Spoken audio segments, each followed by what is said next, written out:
Berarti sama ya Bang ya. Berarti selanjutnya saya ingin tanyakan yang bisa menghakimi manusia itu kan hanya yang maha kuasa kan ya. Gimana? Kalau misalnya Isa dan yang sama, ketahui bahwa pada akhir zaman nanti yang dapat menghakimi manusia adalah yang sang maha kuasa. Siapa maha kuasa? Nah, oleh karena itu di Al-Quran sendiri tertulis bahwa Isa Al-Masih akan menjadi saksi di manusia dalam hakim. Ya nggak Bang? Kecil suaranya, Bang. Besarin sedikit. Jaringannya kali ya. Sepertinya jaringannya Bang, sorry. Enggak, besari suaramu sedikit. Jadi kan kalau di Al-Quran sendiri kan ada ayat yang tertulis juga bahwa pada akhir zaman Isa Al-Masih akan menjadi saksi dalam penghakiman. Iya nggak Bang? Iya betul. Apakah ketika dia menjadi saksi bukan berarti dia menjadi satu-satunya penyelamat ya Bang? Gini, Nabi Isa alaihissalam itu datang kemudian menjadi saksi, bahkan menjadi hakim kepada orang-orang yang menjadi pengikutnya dan orang-orang nyamar-nyamar dari menjadi pengikutnya. Polanya kemudian dalam Al-Quran, dalam surah An-Nisa ayat 159, di situ diterangkan bahwa tidak ada satupun wa ibmin ahlal kitab illa la yu'minan nabihi. Tak ada seorang pun dari ahli kitab kecuali beriman kepada Nabi Isa alaihissalam. Itu satu. Nah, lalu setelah dia datang untuk Bani Israel, ada sekelompok manusia yang menyembah dia. Maka nanti akan dihakimi Yesus ini oleh Allah.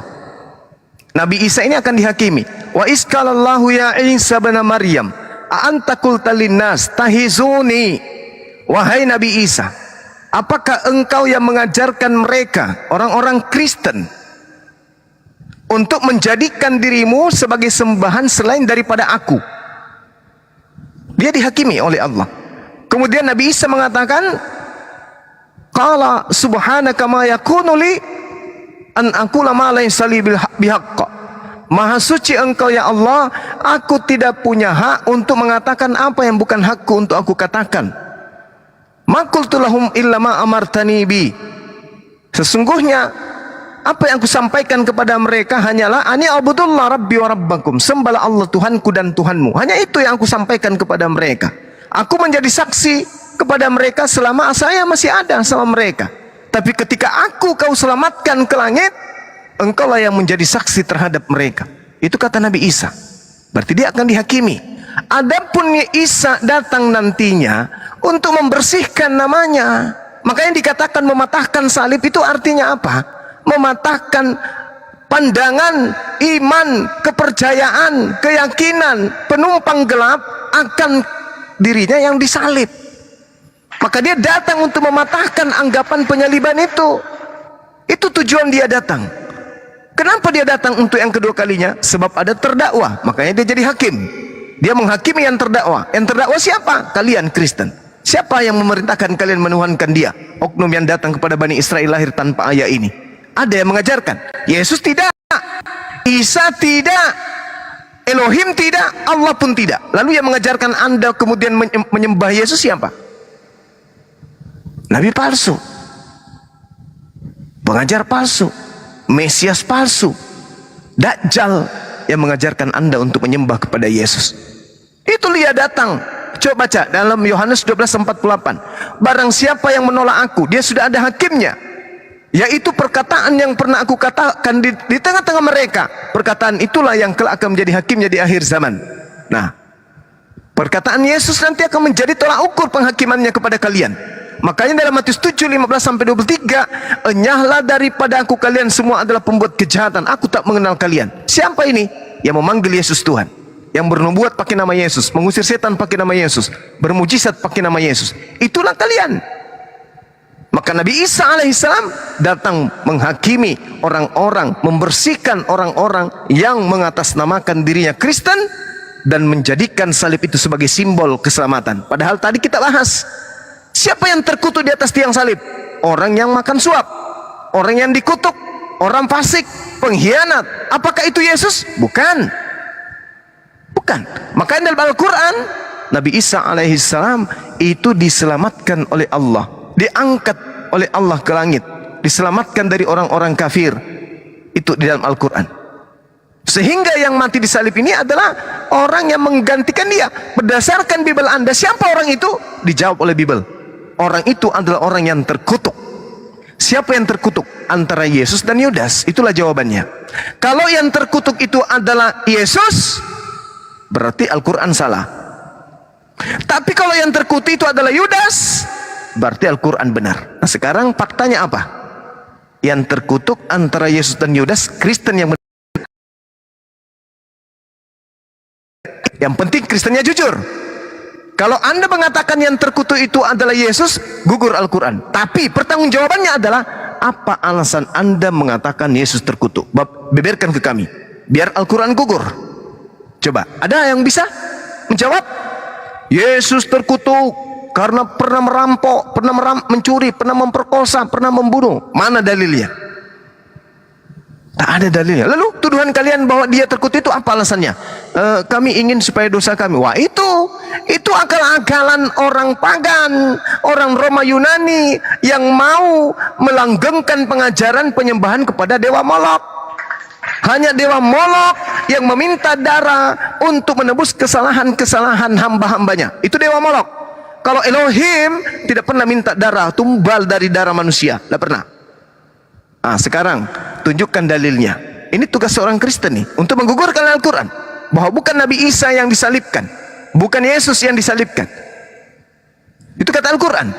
Kalau kata kalian adalah Yesus, tolong kasih dalil. Apa alasannya harus Yesus? Kenapa kalian dengan iblis sama-sama? Menurut iblis, Yesus harus disalibkan.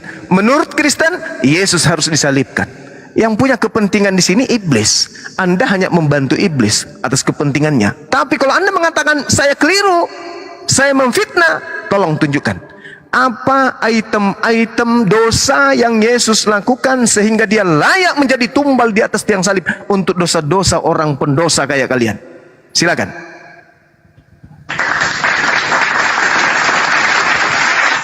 Halo Bang Zuma, saya izin jawab ya. Silakan.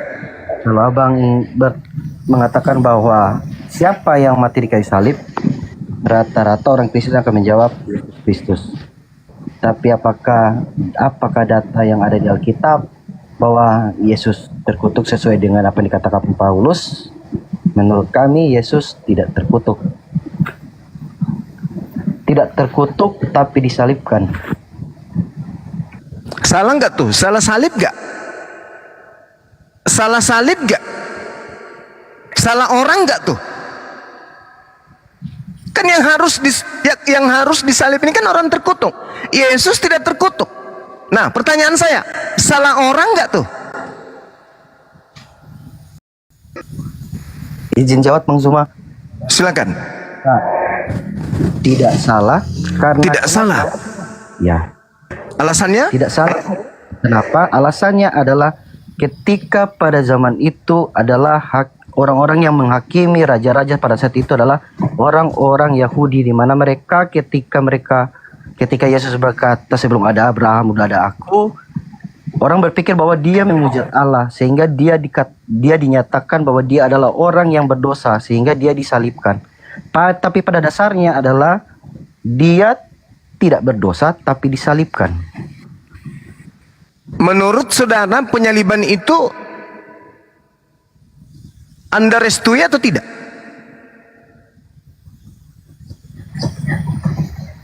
Direstui Bang. Berarti Anda dengan iblis bedanya apa?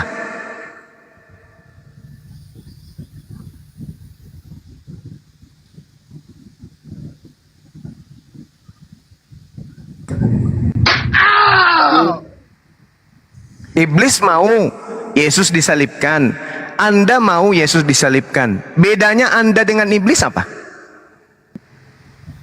Bedanya adalah iblis ingin membunuh untuk kesenangannya, sedangkan kami butuh untuk penebusan dosa.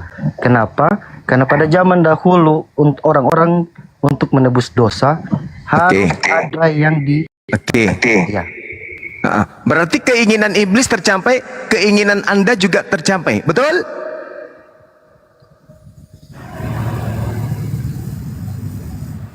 Ya, iblis diuntungkan, Kristen juga diuntungkan. Betul?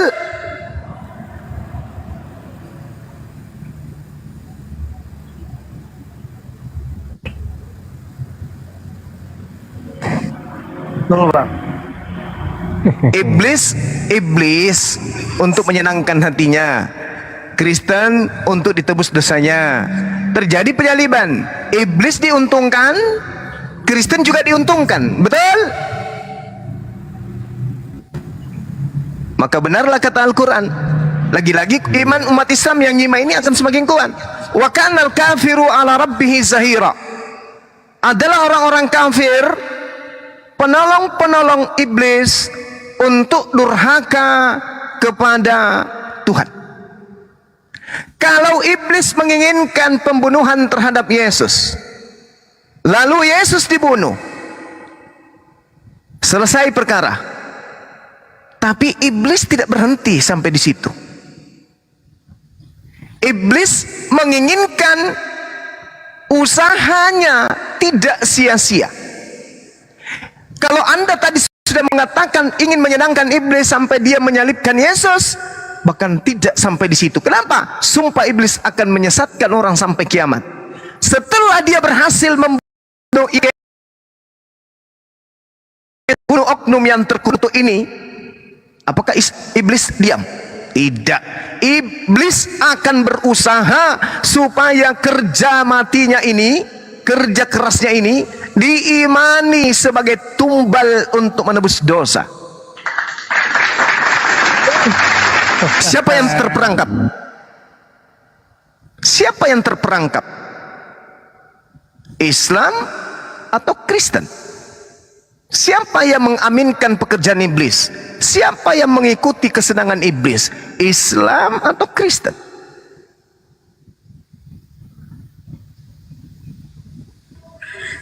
Jawab.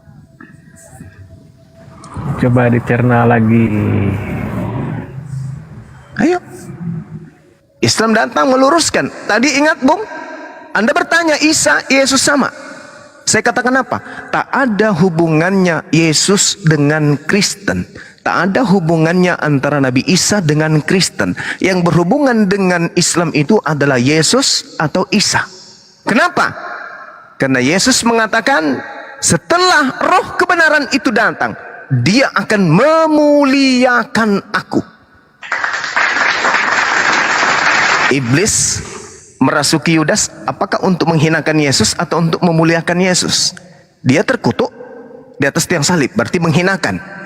Imam-imam kepala mahkamah agama orang Farisi melakukan tipu muslihat, melakukan kesaksian-kesaksian palsu agar Yesus itu dibunuh, disalibkan. Itu untuk memuliakan atau untuk menghinakan Yesus? Untuk menghinakan. Iblis, imam kepala mahkamah agama, dan semua yang terlibat dalam penyaliban termasuk Kristen itu ingin menghinakan Yesus. Bayangkan, Bung, bayangkan. Yesus ini borok, seborok apa lagi dia? Sebusuk-busuk apa lagi dia nih? Tak ada lagi busuk di atasnya melebihi Yesus. Tak ada manusia seburuk-buruknya selain Yesus. Yesuslah manusia yang paling buruk, paling banyak dosa, paling layak kemudian dibakar dalam api neraka kalau berdasarkan iman Kristen. Kenapa? Bayangkan, dosa-dosa seluruh keturunan Adam, dosa mencuri, memperkosa, memburit, membunuh, semua dosa ada pada pundaknya. Kemana perginya manusia Yesus ini harus dibersihkan? Neraka. Kata Yesus, apabila roh kebenaran itu datang, dia akan memuliakan aku. Yohanes 16 nomor 13, nomor 14. Sekarang yang memuliakan siapa? Saya sejak saya menjadi apologet, mati-matian habis liur saya membela Yesus, membela kemuliaan Yesus. Dia tidak terkutuk, dia orang suci, dia orang yang dikasihi, dia orang benar, dia Nabi Allah, dia Rasulullah, dia orang yang didekatkan kepada Allah, dia orang yang terkemuka di dunia dan di akhirat. Saya mati-matian memuliakan beliau. Islam mati-matian memuliakan beliau. Kristen mati-matian berjuang untuk menghinakan beliau. Ada apa dengan Kristen ini? Coba. Saya tidak menginginkan penyaliban terhadap Yesus. Itu bentuk saya memuliakan dia atau menghinakan beliau. Kristen menginginkan penyaliban terhadap Yesus, itu bentuk memuliakan Yesus atau menghinakan Yesus. Ketika ia datang, yaitu roh kebenaran, dia akan memuliakan aku. Pikirkan itu, renungkan itu. Sebenarnya yang percaya kepada Yesus ini Islam atau Kristen? Sekali lagi polanya adalah tak ada hubungannya antara Yesus dengan Kristen. Ingat, kok bisa bilang gitu Bang Sema? Yes. Kita lihat. Kata Yesus di dalam di dalam Yohanes 16 nomor 12. Masih banyak yang ingin aku ajarkan, tapi kamu belum sanggup untuk menanggungnya. Tetapi ketika ia datang, yaitu roh kebenaran. Satu, dialah yang akan mengajarkan segala sesuatunya. Kedua, adalah lebih baik jika aku pergi ke atas ke langit. Sebab kalau aku tidak ke langit, penolong atau roh kebenaran itu tidak akan datang. Tetapi ketika aku pergi, aku akan mengutus roh kebenaran itu kepada kalian. Yesus terangkat.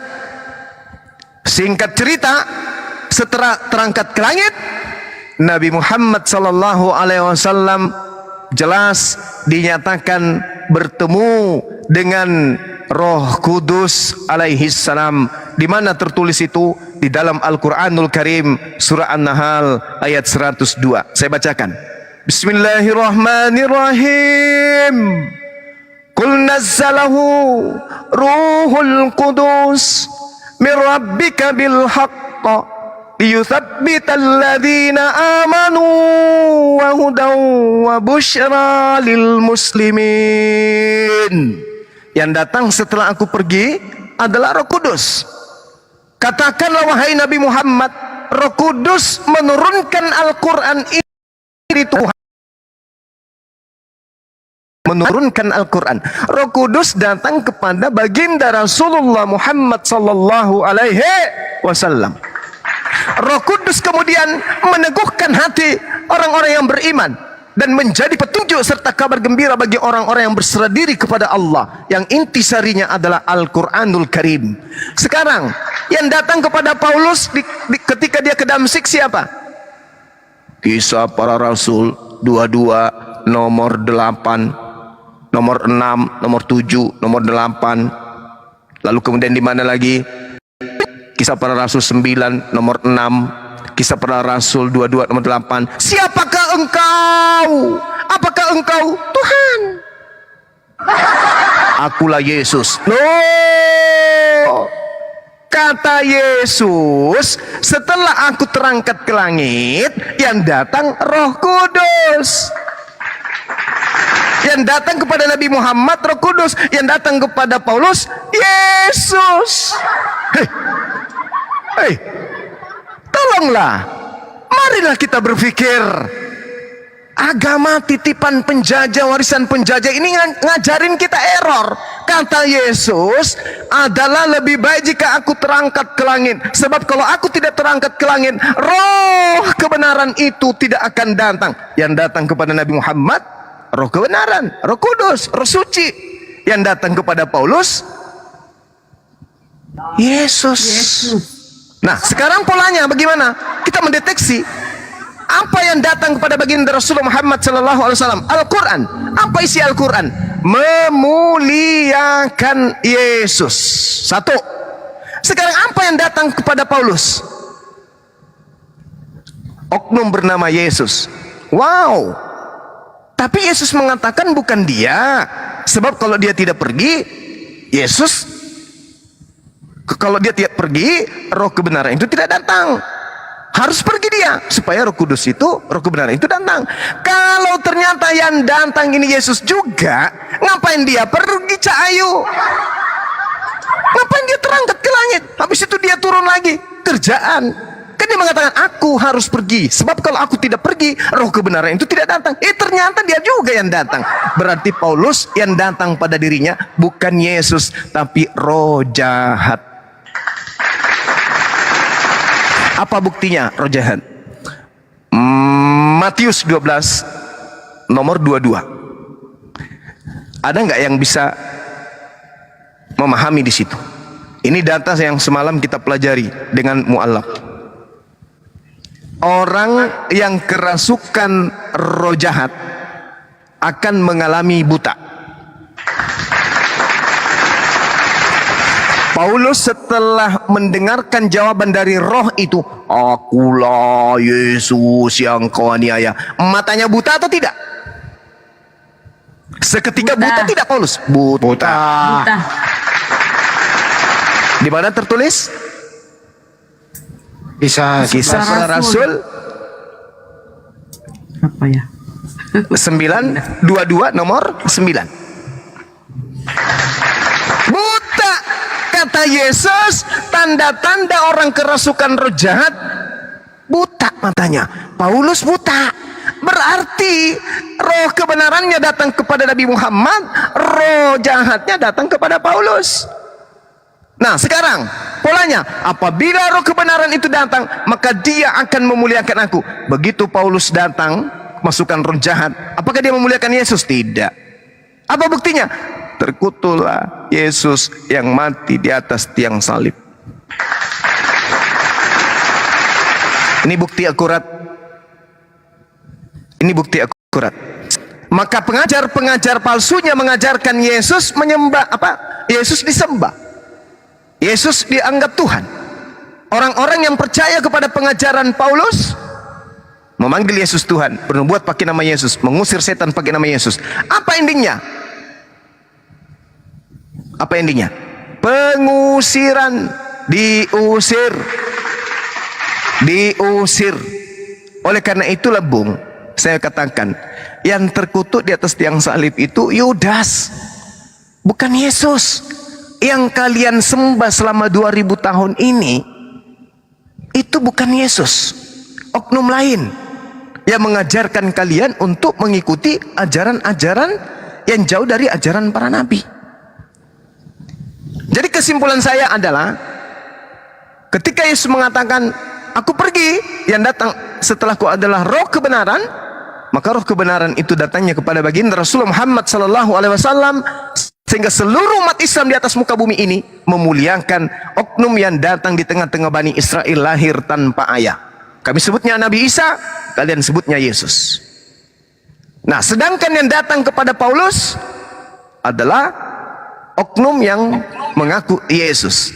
Padahal Yesus mengatakan di dalam Lukas 24 nomor 27, saya nanti datang untuk yang kedua kali, Cak Ayu, tapi ditandai dengan sinar dari timur sampai barat. Jadi kalau ada orang yang mengaku-ngaku bertemu saya, jangan kau percaya. Sebab kedatanganku nanti seluruh dunia akan tahu. Sedangkan Paulus cuman dia saja yang melihat dengan orang-orang yang ada di sekelilingnya. Itu pun hoax. Aku melihat seberkas cahaya, lalu bersuara, siapakah engkau? Tuhan. Akulah Yesus yang kau aniaya. Seketika Paulusnya buta. Wow. Berarti roh jahat. Karena tidak ada seorang nabi didatangi roh Tuhan buta, cuman Paulus. Sementara Yesus mengatakan di dalam Matius 12:22, Matius 9 juga ada, Matius 9 nomor 31, 32, 33, orang yang kerasukan roh jahat itu buta seketika. Nah, berarti yang merasuki Paulus adalah roh jahat, bukan roh kebenaran. Maka dari buahnya kita lihat antara Islam dan Kristen, siapa yang memuliakan oknum yang datang di tengah-tengah Bani Israel. Kita menginginkan dia tidak disalib, mereka Kristen menginginkan Yesus disalib. Kita tidak menginginkan Yesus terkutuk, Kristen menginginkan Yesus terkutuk. Kita tidak menginginkan Yesus diludahin, Kristen menginginkan Yesus diludahin, ditonjok, ditampar, ditombak perutnya. Tapi naudzubillah, umat Islam tidak menginginkan itu terjadi kepada Nabiullah Isa atau Yesus alaihissalam. Nah, Anda renungkan itu, renungkan baik-baik. Apakah agama Anda ini selama ini benar, atau Anda beragama hanya karena ikut-ikutan, atau karena hanya tipuan perpuluhan? Demikian, silakan. Di sini mau maghrib, mohon diambil alih. Mohon maaf kalau kepanjangan. Makasih. Siapa?